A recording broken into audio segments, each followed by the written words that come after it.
Baalbek, Lebanon. A site so mysterious that even today's engineers can't fully explain it. Here, massive stone blocks, some weighing more than a fully loaded jet, sit perfectly aligned, stacked with impossible precision. The largest of them, over 1,000 tons, lies half buried in the quarry, as if whoever carved it simply walked away mid-project. We're told this was all built by the Romans. But that doesn't quite add up. The Roman temples that sit on top of these foundations look fragile by comparison. The real mystery is beneath them. Those impossibly huge stones that no ancient record can explain. No tools, no inscriptions, no evidence of how they were moved, lifted, or positioned. Just the result. So who really built Baalbek? How did they move the heaviest stones ever used in ancient construction? And why build them in the first place? Were these forgotten engineers using lost technology, or something we still don't understand? Tonight, we're peeling back the layers of this mystery. Because the deeper you go, the stranger it gets. From the physics-defying precision of the Trilithon, to the secrets buried beneath the site, to a possible global connection that links Baalbek to the pyramids of Egypt and beyond. This story could change everything we think we know about ancient civilization. If you've ever wondered how ancient builders achieved the impossible, or whether history's timeline is as complete as we've been told, you'll want to stick around. Because by the end of this video, Baalbek's mystery might not feel like a mystery at all. It might start to look like evidence of something much bigger, something history either missed or chose to ignore.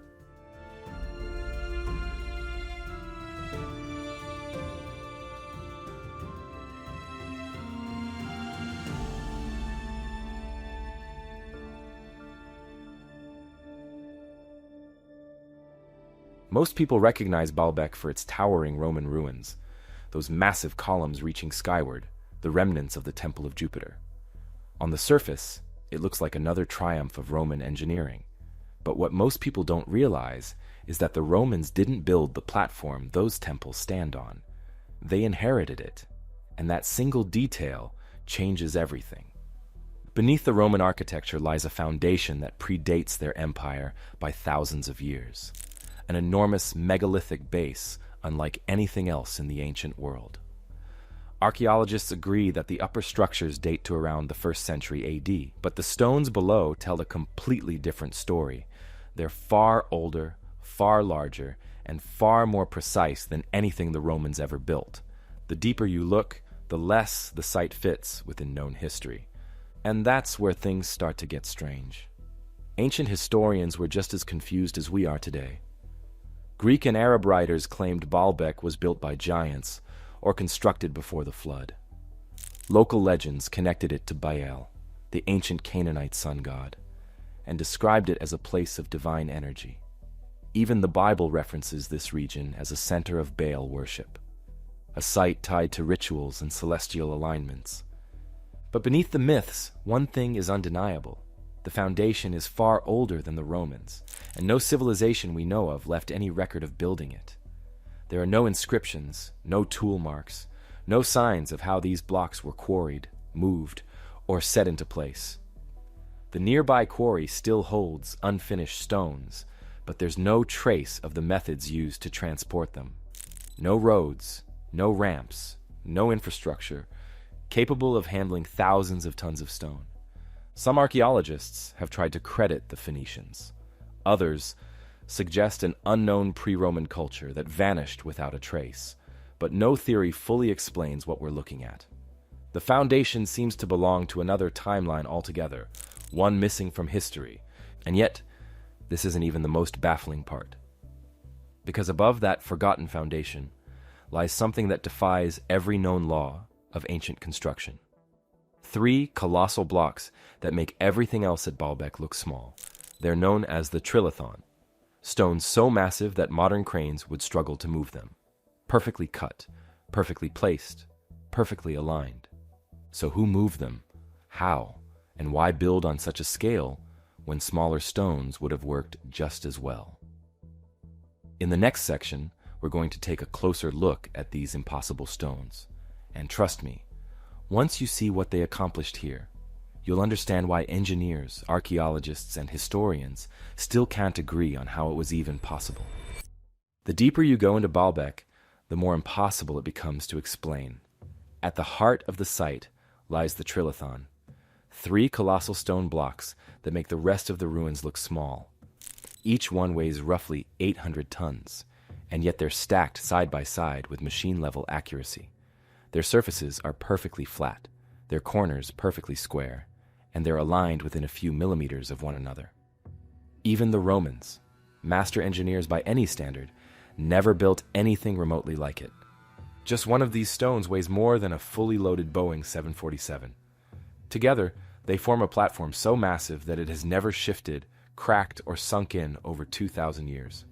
And that's not even the biggest mystery, because sitting just a short distance away in the ancient quarry lies the Stone of the South, an even larger block weighing between 1,000 and 1,200 tons. It's the largest cut stone ever discovered, and it's not alone. In 2014, archaeologists uncovered another stone beneath it, nicknamed the Stone of the Pregnant Woman too, and it's even bigger, weighing an estimated 1,650 tons. That's roughly the same as 4 fully grown blue whales. So how were these stones moved? The quarry is only about 900 meters from the temple site, but it sits on an uphill incline of around 5 degrees. That may not sound steep, but for blocks weighing more than 1 million kilograms, it's an almost impossible slope. Even with today's most powerful cranes and transport vehicles, that kind of movement would require massive counterweights, laser leveling, and precise mechanical coordination. The idea that ancient builders hauled these stones uphill with ropes, sleds, and manpower simply doesn't add up. Modern engineers have tried to recreate the process.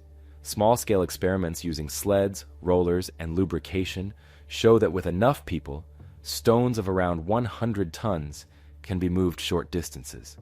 But that's only a fraction of the Trilithon size. Scaling that up to 800 or 1,000 tons makes the physics collapse. Ropes snap, rollers splinter. Friction alone makes it nearly impossible. Even our most advanced heavy-lift cranes, like the Liebherr LR 13,000 or the NASA Crawler Transporter, can only handle loads of around 600 to 700 tons under ideal conditions. And that's with the precision control of modern hydraulics and steel cables. Yet somehow, thousands of years ago, these ancient builders not only moved stones heavier than that, they placed them perfectly. Each block fits so tightly against the next that you can't slide a blade between them. No mortar, no filler, just precision cuts, locked together with a level of accuracy that defies explanation. The alignment isn't just architectural, it's geometric. The Trilithon forms part of a larger pattern within Baalbek's layout, a symmetry that suggests deliberate mathematical design. And this is what keeps engineers awake at night. Moving the stones is one challenge. Setting them with that level of accuracy is another. Even with cranes, it would take days of careful calibration to achieve what the ancients somehow managed by hand. So if our modern-day cranes and machines would struggle to move even one of these stones, how did people thousands of years ago pull it off with nothing but ropes, sleds, and chisels? Think about it. If you were given every ounce of modern knowledge but only the tools they supposedly had back then, could you do it? Could anyone? That's the real mystery of Baalbek. Not just that these stones exist, but that every explanation we've been given for how they were moved falls apart under real scrutiny. In the next section, we'll look at the so-called official theories, ramps, sleds, and manpower, and see just how impossible they really are when you run the numbers. The more you study Baalbek, the more it starts to look like it wasn't just built to last. It was built to say something. The platform's orientation is almost perfectly aligned to the cardinal directions, a level of accuracy far beyond what the Romans typically achieved. Its corners mark the sun's position during the solstices, suggesting its builders weren't just thinking about architecture. They were mapping the sky. That kind of precision isn't unique to Baalbek. The same solar and stellar alignments appear at Giza, Teotihuacan, and Stonehenge. Thousands of miles apart, across cultures that supposedly never met, the same pattern repeats. Massive stone monuments designed around the movements of the heavens. These weren't coincidences or aesthetic choices. They were deliberate. The people who built these sites were encoding astronomical knowledge into the ground itself. Look closer at the geometry, and the pattern becomes clearer. Baalbek's layout mirrors the same 3:4:5 ratios that define the Great Pyramid and other megalithic sites. Those numbers weren't random. They represent perfect right angles, a form of structural balance, but also a mathematical constant that turns up in everything from planetary motion to orbital mechanics. Whoever built Baalbek wasn't just stacking stone. They were building in harmony with the natural laws of the earth and sky. So why go to that kind of effort? What purpose does a foundation this exact, this immense, really serve? One theory suggests the megalithic platform wasn't made for the Roman temple at all. It was already ancient by then. It could have been a base for an even older monument, possibly an astronomical observatory, or a ceremonial site tied to the cycles of the sun. Others think the builders were using geometry as a kind of code, preserving their understanding of time, space, and the Earth's proportions in a way that couldn't be erased. Whatever its true purpose, Baalbek's precision doesn't just speak of engineering, it speaks of intention. The same intention found in every ancient structure that defies explanation, to leave behind something permanent, something that carried knowledge forward even if everything else was lost. And when you line Baalbek up against the other great monuments of the world, it starts to look less like an isolated marvel and more like part of a much larger design, a single blueprint linking the ancient world together. When you start comparing Baalbek to other ancient sites around the world, a strange pattern emerges. Thousands of miles apart, separated by oceans and millennia, ancient builders were doing the same impossible thing, cutting, moving, and fitting massive stones with microscopic precision. In Peru, at Sacsayhuaman and Ollantaytambo, walls made of multi-ton blocks interlock so perfectly that you can't slip a blade between them, each stone shaped uniquely like pieces of a 3D puzzle. No mortar, no gaps, just raw precision. And then there's Baalbek, built the same way, with blocks that dwarf them all. Different continents, different cultures, the same engineering logic. These monuments all share key traits: oversized foundation stones, earthquake-proof construction, and exact astronomical alignments. They were designed to outlast time itself, and somehow they have. Many of them even align with one another geographically, falling along precise longitudinal or geodesic paths that suggest global awareness of Earth's shape long before modern science could prove it. How is that possible? The easy answer is coincidence, that humans everywhere simply discovered the same methods on their own. But the consistency goes beyond chance. The scale, the geometry, the precision. It all points to either shared knowledge or a rediscovery of ancient principles passed down after catastrophe. Perhaps a blueprint that survived the collapse of a civilization we no longer remember. Even the names hint at a shared origin. In the Near East, the word Baal translates to Lord of the Earth or Lord of the Sky, a title that appears across cultures and time periods. At Baalbek, that name becomes literal, a place of worship for a sky god, built on a platform aligned with the heavens. The same theme repeats around the world: the gods of the sky, the sun, and the stars, worshipped in temples that reflect celestial order. It's as if these sites were nodes in a network, each one marking something more than a religious center, perhaps locations of energetic or geographic importance.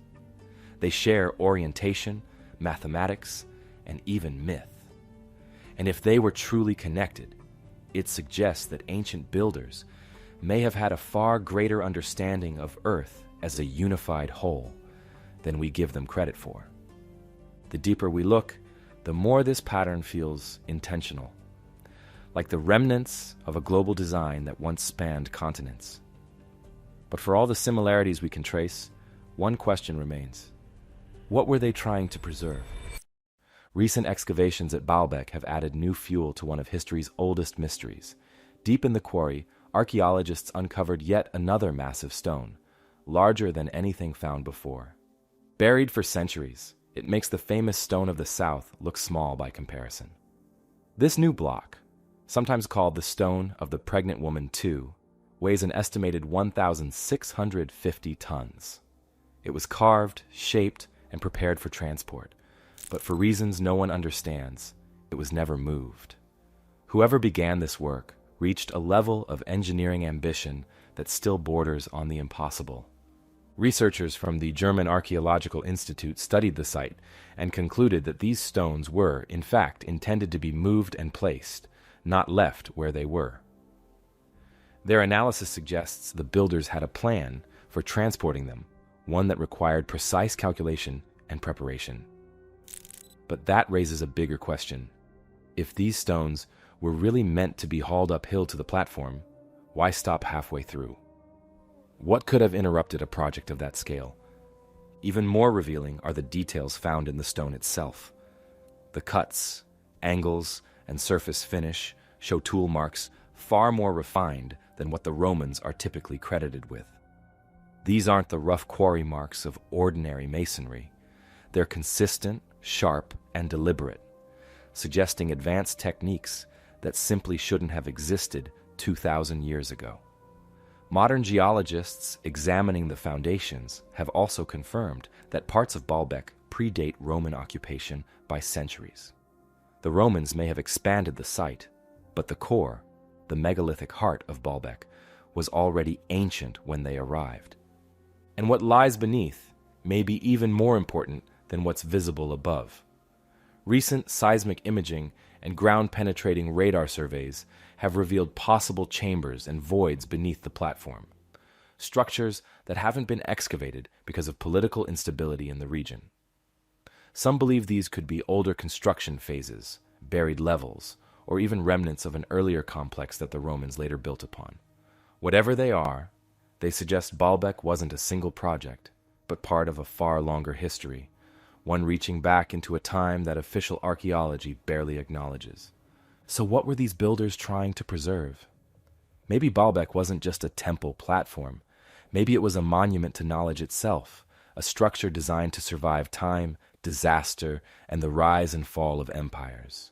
Its geometry, alignments, and precision weren't for decoration. They were a record, written in the only language guaranteed to last: stone. The discoveries made in the last decade are changing everything we thought we knew about Baalbek. We now know the stones are older, larger, and more precise than anyone imagined. The builders weren't guessing. They were executing a plan we still can't fully decipher. And if that's true, it means the mystery of Baalbek isn't just about who built it. It's about what they were trying to protect and why they wanted it to last forever. So was Baalbek really the work of Roman engineers? Or were the Romans just caretakers, building on the ruins of something far older? After everything we've uncovered, Baalbek's secret is finally clear. These stones weren't built as a mystery. They were built as a message. The precision, scale, and geometry prove their builders understood engineering on a level we've only begun to rediscover. The Romans may have expanded Baalbek, but they didn't create its megalithic core. That foundation belongs to a much earlier chapter of human history, one written by people whose skills have long been forgotten. That's Baalbek's true secret, not myth or legend, but proof that our ancestors were far more advanced than we've believed. They didn't just move impossible stones. They built a monument to endure, preserving the knowledge of a world that refused to disappear. And if you've got your own theory about how Baalbek was built or what it was meant for, drop it in the comments below. We'll be replying to our favorite ones. And if you want to see how these same techniques appear in other ancient monuments around the world, click the video on screen now. Don't forget to subscribe for more deep dives into the mysteries of our past. And as always, until next time, stay curious.